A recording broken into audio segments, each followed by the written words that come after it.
السلام عليكم ورحمة الله تعالى وبركاته. مرحبا بكم في فيديو جديد من خلاله بحول الله سنشرح طريقة التسجيل في مباريات الأمن الوطني. كما تعلمون المديرية العامة للأمن الوطني مديرية الموارد البشرية أعلنت عن مباريات لتوظيف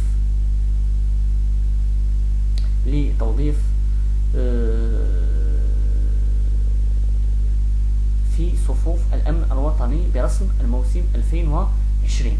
سنحاول أن نتعرف على طريقة التسجيل. أول شيء سنتوقف عليه هو إعلان عن مباريات التوظيف بالمديرية العامة للأمن الوطني سنة 2020. سنحاول أن نتعرف على عدد المناصب المطلوبة في كل، مثلا عمداء الشرطة المطلوب 100 منصب. الشروط ما بين 21 و 35 سنة، القامة تجاوز 1.70 متر. يجب أن تكون حاصل على شهادة الإجازة في التخصصات التالية: القانون، العلوم السياسية، العلوم الاقتصادية والتدبير، والصحة والصحافة. بالنسبة لضباط الشرطة السن ما بين 21 حتى 30 سنة، القامة أكثر من 1.70 متر. يجب أن تكون حاصل على دبلوم الدراسات الجامعية العامة أو دبلوم الدراسات الجامعية المهنية أو ما يعادلها، يعني دوغ باك بلس 2 سنتين في الجامعة في التخصصات التالية الواردة الآن: في التنمية والمعلومات، في التنمية ووسائل الاتصال، في شبكات المعلومات، في تقنية تدبير المقاولات، في تقنية الأشعة، في تقنية المختبر، التمريض وما إلى غير ذلك من التخصصات.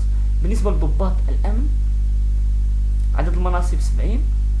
دبلوم الدراسات الجامعية العامة أو دبلوم الدراسات الجامعية المهنية، يعني الإجازة. بالنسبة لمفتشي الشرطة 2384 منصب عفوا. يجب على المترشحون أن يكونوا قد تابعوا بنجاح فصلين على الأقل من الدراسات الجامعية، يعني السنة الأولى من الدراسات الجامعية، يعني يجب أن يكون حاصل، يعني نجحوا في الفصل الأول والفصل الثاني، يعني في السنة الأولى من الجامعة. بالنسبة لحراس الأمن والعدد 4504. الشروط هي شهادة البكالوريا أو شهادة معترف بمعادلتها لها طبقا للمقتضيات التنظيمية الجاري بها العمل. هذه بالنسبة لمختلف يعني الأسلاك. بعد ذلك عندنا عمداء الشرطة الممتازون عدد المناصب 89. هنا المطلوب هو شهادة الدكتوراه إما في طب الأسنان أو الصيدلة أو شهادة معترف بمعادلتهما، شهادة الدكتوراه في الطب أو ما إلى ذلك، يعني الطب عام، الطب النفسي، الطب البيولوجي. هذه عمداء الشرطة الممتازون. بعدما تعرفنا على المناصب وتوقفنا عند ما جاء في إعلان مباريات التوظيف بالنسبة لمختلف الأسلاك، سنمر إلى كيفية التسجيل. كيفية التسجيل: يتم التسجيل عبر الولوج إلى بوابة مباريات التوظيف concours.dgsn.gov.ma. سأضع لكم هذا الرابط، واللي هو رابط الخاص بالمديرية العامة للأمن الوطني مديرية الموارد البشرية. سأضع لكم هذا الرابط في وصف هذا الفيديو. لما ستدخلوا هنا في الصفحة الرئيسية عندكم بعض المعلومات. هنا تعبئة الطلب، يعني تعبئة طلب التسجيل. هنا خصك تدخل تعبئة طلب جديد. هنا ستختار ماذا تريد أن تدفع: هل عمداء الشرطة الممتازون، هل عمداء الشرطة، هل ضباط الشرطة، هل ضباط الأمن، هل مفتشي الشرطة، هل حراس الأمن. يعني هذوما الاختيارات اللي خصك تختار. يعني عندنا 6 اختيارات، واختيار يتم حسب الشهادة التي أنت حاصل عليها. مثلا الإخوة اللي عندهم غير البكالوريا يعني سيتسجلون في حراس الأمن. نعم. ستضغط هنا حراس الأمن. آخر أجل تسجيل هو 25/11/2020. 11/2020. شروط التسجيل يجب أن تقرأ بتمعن هذه الشروط، يعني شروط التسجيل. بعد ذلك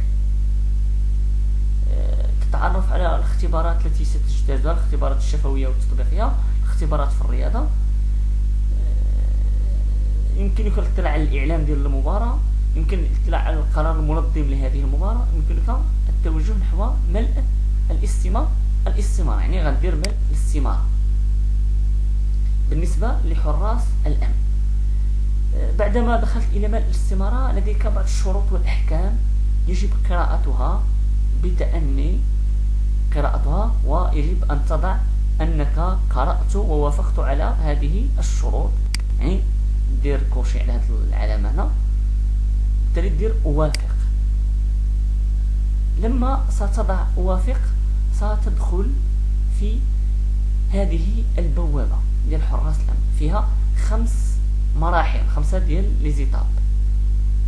أنا الآن فقط أشرح لكم كيفية تعبئة الطلب، يعني لا يمكنني تعبئة الطلب لأنني لست معني بهذه المباراة، بالتالي سأشرح لكم وسأضع بين أيديكم واحد الجيد اللي هو دليل ملء الاستمارة، يعني سيساعدكم بشكل كبير على تعبئة الطلب بشكل صحيح جدا، يعني تعبئة ال5 ديال الخطوات. مثلا الخطوة الأولى معلومات شخصية، رقم بطاقة التعريف الوطنية، الاسم الشخصي والاسم العائلي كما هم مكتوبين في بطاقة التعريف الوطنية، مكان الازدياد، تاريخ الازدياد، هنا الاسم باللغة الفرنسية، النسب باللغة الفرنسية، الجنس هل ذكر أم أنثى، التجنيد الإجباري هل سبق لك أن اجتزت التجنيد الإجباري، إن كنت نعم، إن كنت لا. الخبرة المهنية بالإدارات العمومية، واش عندك خبرة نعم، أو إن لم تكن لك خبرة لا. ودير التالي. أنا الآن سأتابع معكم التسجيل من خلال هذا الدليل، يعني هذا الدليل يشرح تلك الخطوات ال5. يعني أول خطوة كما قلنا هذا الدليل إدخال المعلومات الشخصية، سأعود إلى الخطوة الأولى.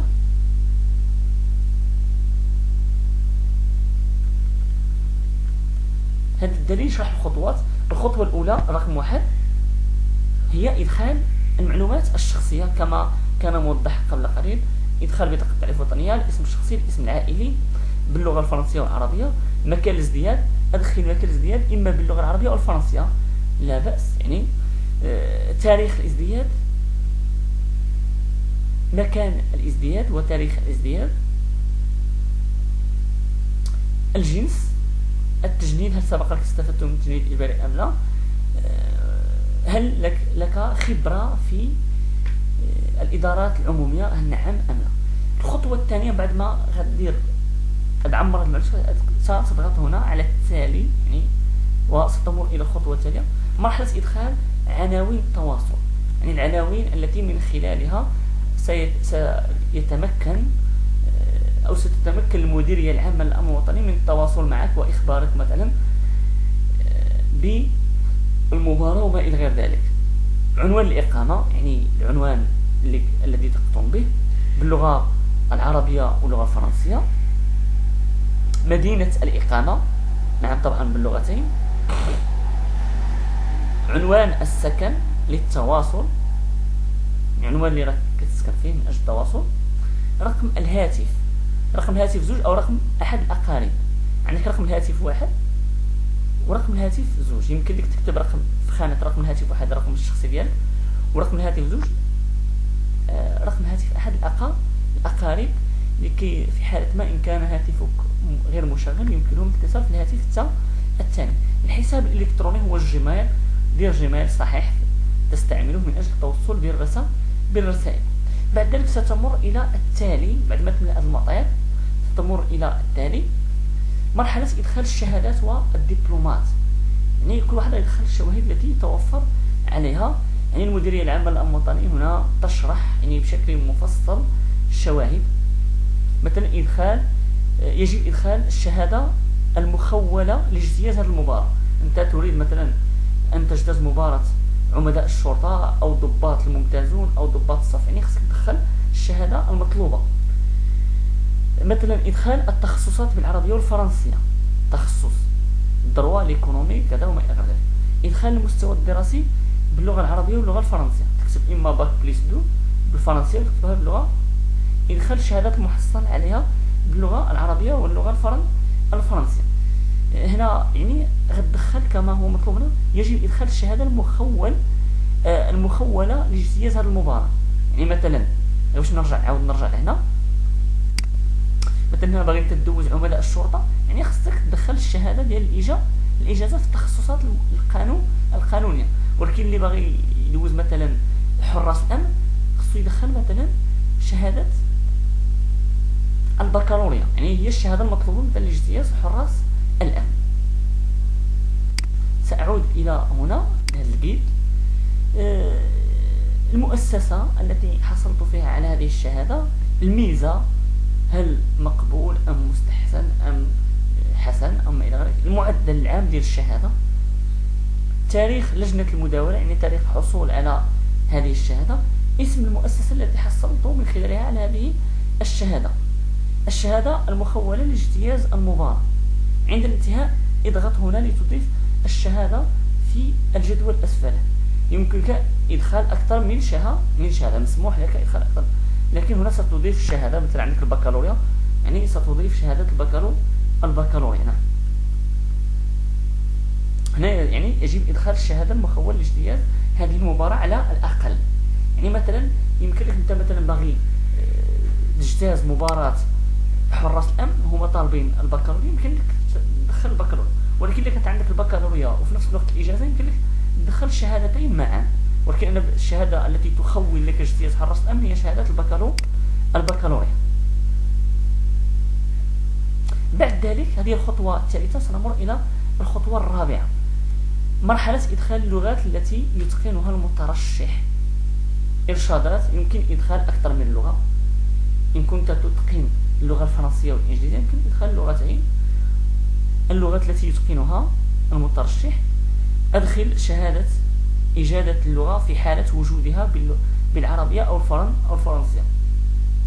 مثلا كنت قد حصلت على شهادة لإتقان اللغة الفرنسية من معهد معين، أو شهادة لإتقان اللغة الإنجليزية من معهد معين، يجب إدخال شهادة إتقان اللغة.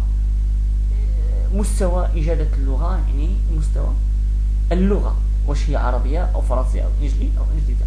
يمكنك إضافة لغة. إن كنت تتقن مثلا الفرنسية والإنجليزية إلى جانب العربية، يمكنك أن تدخل 3 لغات. إن كنت تتقن فقط العربية إلى جانب الفرنسية، يمكنك أن تدخل لغات. ثالثا، بعد الانتهاء اضغط هنا لكي تضيف اللغة في جدول أسفل. مثلا تتقن العربية، ضروري خصك دير أضيف اللغة وتمر إلى إدخال اللغة الثانية. نعم، يعني كما هو موجود في الإرشادات. بعد الانتهاء اضغط هنا لكي تضيف اللغة في الجدول أسفله. ويمكن إدخال أكثر من لغة طبعا إن كنت تتقن أكثر من لغة. هذه الخطوة الرابعة.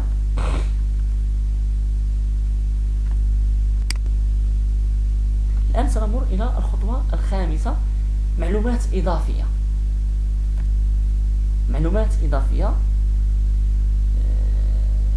هنا ستشير إلى مكفولو الأمة، قدماء العسكريين وقدماء المحاربين. يعني كتخصص واحد فئة معينة لهؤلاء الفئات ديال قدماء العسكريين وقدماء المحاربين والأشخاص ذوي الاحتياجات الخاصة. هنا غتدخل إن كنت من مكفول الأمة نعم أو لا. إن كنت يعني ربما الأب ديالك من أحد قدماء العسكريين، ستضع إما نعم أو لا، وستضع طول القامة. هل سبق لك أن كنت موضوع حالة غش في إحدى المباريات التي تنظمها المديرية العامة للأمن الوطني؟ يجب أن تجيب بنعم أو لا. مكان إرسال ملف الترشيح: يرسل ملف الترشيح وجوبا إلى العنوان التالي، يعني وتضع عنوان إرسال ملف الترشيح، يعني تعبئ هذه المعلومات الإضافية هنا.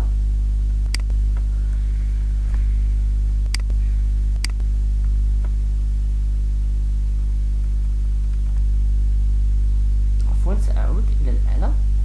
هنا المعلومات الإضافية، أدخل هذه المعلومات الإضافية هنا كما هو مطلوب هنا،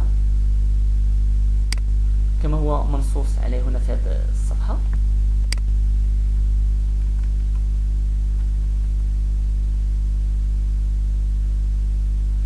التالي من إدخال المعلومات الإضافية. السؤال السري ستجيب عن سؤال سري عندك هنا مطلوب، يعني كما هو موضح في هذا الدليل، علما أن هذا الدليل هو مأخوذ من المديرية العامة للأمن الوطني، وضع هنا إشارة المترشحين والمترشحات لكي يساعدهم على التسجيل بطريقة صحيحة. يعني المديرية الوطنية ارتأت أن تضع هذا الدليل، هنا إشارة المترشحين والمترشحات. هنا كاين مجموعة الأسئلة خصك تجاوب عليها كلها. السؤال السري، أسئلة سرية أخرى، والمرجو إدخال هذا الرقم. ستدخل هذا الرقم أو هذه الحروف هنا، وبالتالي ستمر إلى التالي. هنا ستمر إلى الخطوة السادسة، مرحلة تأكيد المعلومات. انتبه، لقد اخترت العنوان التالي لإرسال ملف ترشيحك عبر البريد العادي. تأكيد يعني واش انت فعلا اخترت ذلك العنوان. انتباه، لإتمام خطوات التسجيل المرجو مراجعة معطياتكم ثم الضغط على زر طلب التحقق. يعني خصك تعاود ترجع تحقق من المعطيات ديالك ودير متابعة. أطلب التحقق من معطياتي، إلغاء الترشيح. يعني إلا بغيت تلغي الترشيح عندك الحق تلغي. هنا أطلب التحقق من معطياتي، يعني تمشي تحقق. هنا تغيير المعلومات، إن كنت قد أدخلت معلومات غير صحيحة أو تريد إضافة معلومات أخرى. انتباه، سيضغط لك بعد الضغط على زر طلب التحقق من معطيات لا يمكن تغيير معطيات استمارة التسجيل. المرجو تتبع طلبكم باستمرار من أجل طبع استمارة الترشح. المرجو حفظ رمز التسجيل، كيطلع لك واحد الرمز ديال التسجيل، يعني غدير التأكيد. الخطوة السابعة واللي هي المرحلة النهائية، طباعة الاستمارة. المرحلة النهائية طباعة الاستمارة.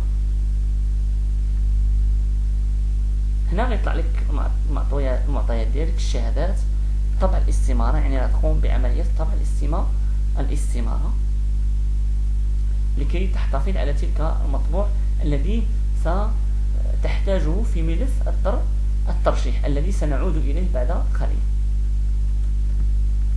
طبع الاستمارة.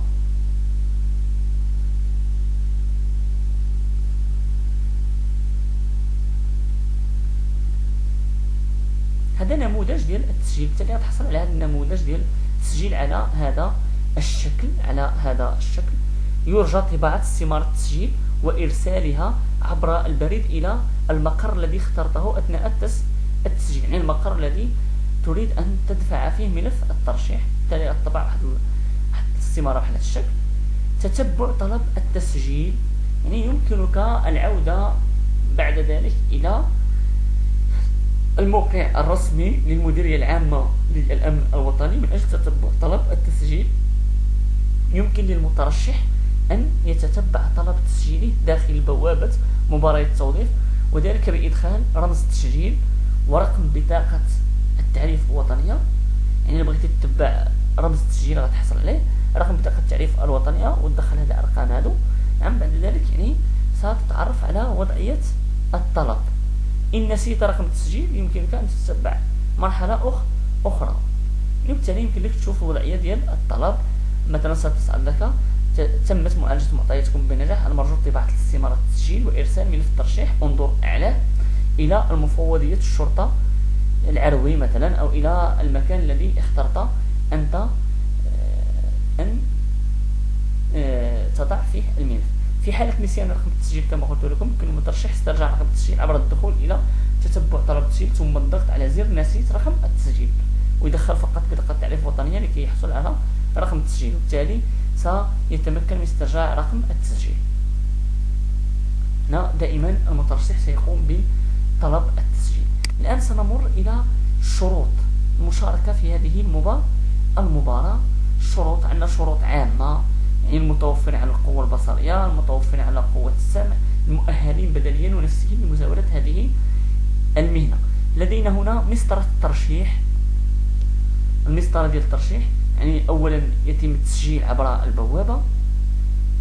آخر أجل ديال التسجيل عبر البوابة هو 25 نوفمبر 2020. بعد ذلك إرسال ملفات الترشيح عن طريق البريد. إلى مصالح الإدارية لولاية الأمن أو الأمن الإقليمي أو الأمن الجهوي أو المناطق الأمنية أو المفوضيات الشرطة القريبة من مقر السكنان. يعني غتوضع الدوسي ديالك في أقرب مقر ديال الشرطة القريب من مقر السكنان. ولا تقبل الملفات المتوصل بها بعد 28 نوفمبر. يعني هذه تواريخ مهمة. آخر أجل التسجيل هو 25 نوفمبر، آخر أجل لوضع الملفات هو 28 نوفمبر. بعد ذلك تتم معالجة الملفات. لا تقبل إلا الملفات الموجهة عن طريق البريد. يعني ميمكنش تقبل الملفات التي توجه بطرق أخرى. ملف الترشيح هو هذا. العديد يتساءل حول ملف الترشيح. هو استمارة التسجيل اللي عبأنا قبل قليل، طلب خطي، نسخة من الشهادة أو الدبلوم المطلوب، يعني الحساب انت شنو باغي تدفع، نسخة من بيان النقط المحصل عليها في الفصلين المطلوبين أو ما إلى ذلك، نسخة مشهود مطابقة الأصل لبطاقة تعريف وطنية، نسخة إيجاليزي بطاقة تعريف وطنية. يتعين على المترشحين الموظفين الإدلاء بترخيص، يعني الفئة الموظفين لاجتياز هذه المباراة. يتعين على المترشحين الذين قضوا الخدمة العسكرية الإدلاء بشهادة مسلمة من الجهات المختصة، يعني الذين قاموا باجتياز ما يسمى بالتجنيد الإجباري، يعني خصهم يجيبوا واحد الشهادة يعني تدل على ذلك من طرف الجهات المختصة. يجب على المترشحين الذين يحملون صفة مقاوم أو مكفول الأمة أو عسكري قديم أو محارب قديم الإدلاء بما يثبت ذلك. يعني هذه شروط التسجيل. وعندنا هنا توصيات، توضع ملفات الترشيح انتخاب أولي، توصيات هامة وما إلى غير ذلك. إلى هنا ينتهي هذا الفيديو. أتمنى أن ينال إعجابكم ومع متمنياتنا لكم بالتوفيق والنجاح في مختلف مباريات الأمن الوطني. والسلام عليكم ورحمة الله تعالى وبركاته.